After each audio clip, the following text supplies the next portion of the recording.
நாங்கள் கூட்டணியிலே இணைந்தோம். தொடர்ந்து இந்த கூட்டணியிலே பயணித்துக் கொண்டிருக்கின்றோம். தொடர்ந்து 2019 நாடாளுமன்ற தேர்தல், அதற்கு பிறகு நடந்த உள்ளாட்சி தேர்தல், 2021 சட்டமன்ற தேர்தல், அதற்கு பிறகு நடந்த நகர்ப்புற உள்ளாட்சி தேர்தல், இப்படி அனைத்து தேர்தலிலுமே கூட்டணியிலே பங்கேற்று வெற்றி பெற்றிருக்கிறோம். இந்த வெற்றி கூட்டணியிலே இன்றைக்கு பேச்சுவார்த்தை மிகவும் சுமூகமாக நடந்திருப்பது எங்களுக்கு மகிழ்ச்சி அளிக்கிறது. அடுத்த கட்டமாக பேசும் பொழுது இன்னும் உங்களிடத்திலே சொல்லக்கூடிய அளவுக்கு எங்களிடம் கருத்துக்கள் இருக்கும் என்று நினைக்கின்றேன். கூட்டணி பேச்சுவார்த்தை என்பது மிகவும் சுமூகமாக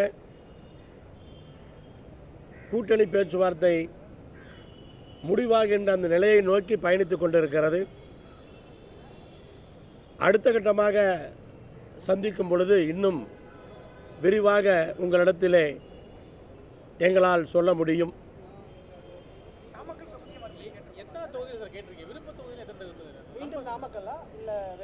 இல்லை, பேச்சுவார்த்தை சுமூகமாக நடந்திருக்கிறது. உள்ளே அறைக்குள்ளே கூட்டணி பேசியதை நான் இங்கே சொன்னால் நன்றாக இருக்காது. உங்களிடம் சொல்லுகின்ற நேரத்திலே நான் தெளிவாக சொல்லுகின்றேன். இன்றைக்கு பொறுத்தவரை எங்களுடைய முகத்திலே இருக்கின்ற மகிழ்ச்சியை பார்த்தாலே உங்களுக்கு தெரியும் சுமூகமாக இது நடந்திருக்கிறது என்று. ஆனால் யாரும் பதற்றப்பட வேண்டிய அவசியம் இல்லை. இது நான் மறுபடியும் தான் சொல்கிறேன். மறுபடியும் உள்ளே நம்ம பேசுகிறோம்.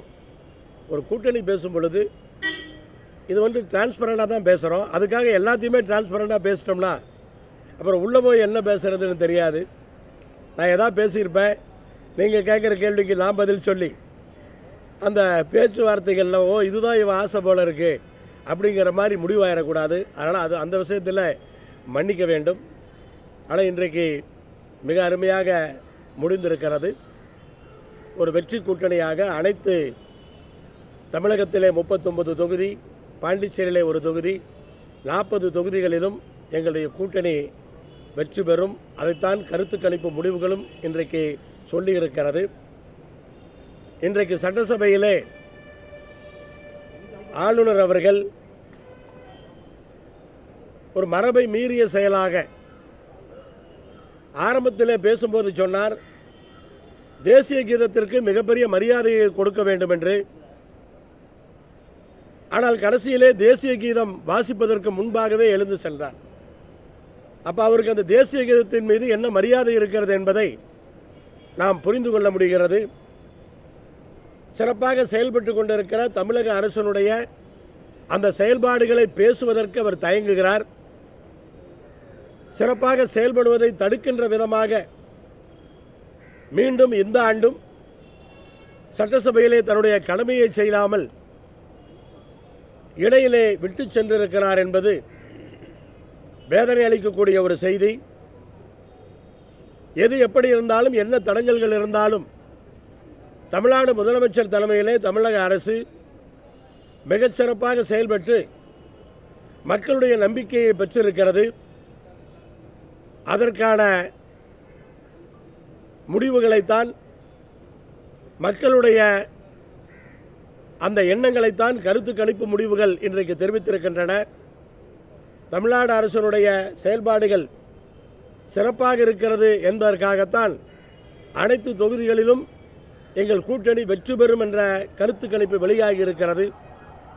நாங்கள் ஆளுநரை கேட்டுக்கொள்வதெல்லாம், ஆளுநரை இயக்குகிற ஒன்றிய அரசை கேட்டுக்கொள்வதெல்லாம், எங்களை செயல்பட விடுங்கள், இன்னும் பல மடங்கு நாங்கள் முன்னேறக்கூடிய அந்த வாய்ப்புகள் இருக்கிறது, அதில் தடங்கல்களை செய்யாதீர்கள்.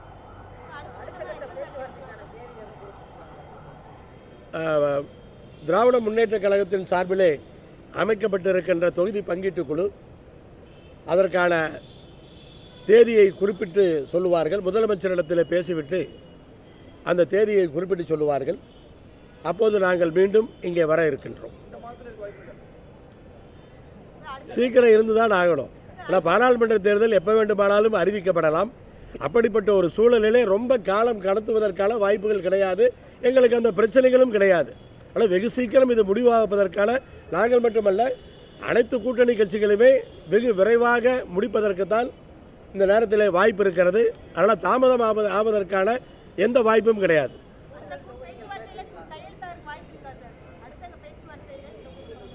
அதான் அதாவது ரொம்ப பாசிட்டிவாக இருக்குன்னு சொல்லிட்டேன்.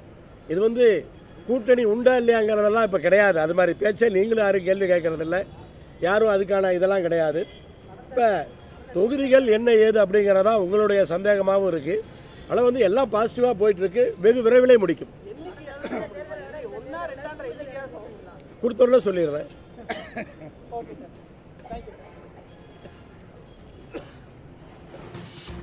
பை காட், இந்த ரேடியோவை பார்த்து மனசு கார்டன் ஆயிடுச்சு. இதுக்கு நான் 10,000 ரூபாய் தரேன். QR கோடை ஸ்கேன் பண்ணுங்க, பணம் உடனே உங்க அக்கௌண்ட்டுக்கு வந்துடும்.